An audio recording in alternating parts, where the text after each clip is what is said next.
Hi, I'm Jon Kenfield, Family Business Solutionist, here with video number 49 in the series 50 Common Causes of Conflict in Family Business and What to Do About Them. The last two videos in the series deal with external causes of conflict. This one is about non-family directors, managers, employees and advisors, and we're going to be talking about how they can generate conflict in the family business, which most family businesses are actually very good at generating for themselves normally.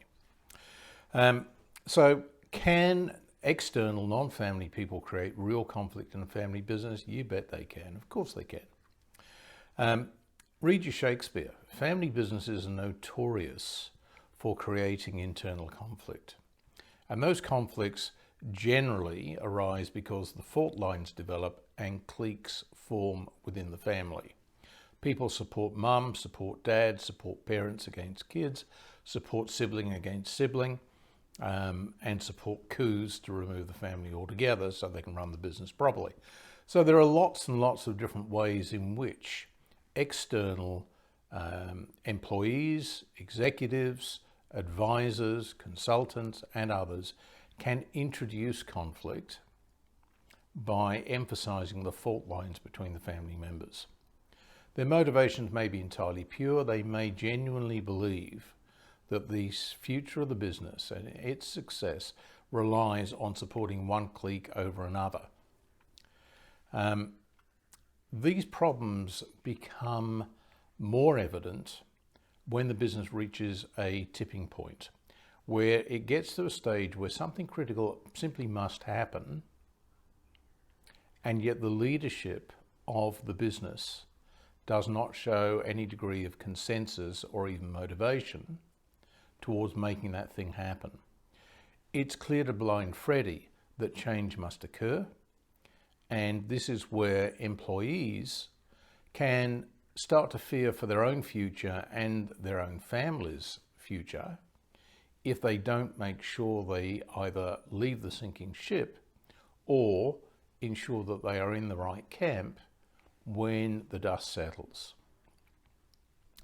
Long-term advisors may find themselves in a situation where they are conflicted between supporting, if there's a generational conflict, the next generation who are likely to be paying their bills in the future, against the incumbent generation who've been paying their bills for the last 40 years and with whom they have a very strong relationship and a deep investment. So they can introduce extra depth of the fault lines within the family in the process of supporting their own future commercial interests.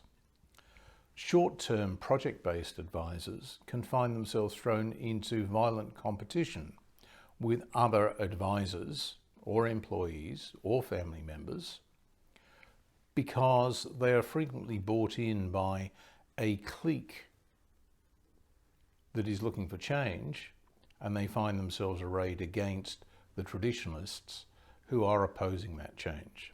So there are many ways in which these external non-family individuals can enhance a latent or an actual conflict within the family, within the business. Now, how do you deal with that sort of thing? What is the solution? How do you prevent it from happening?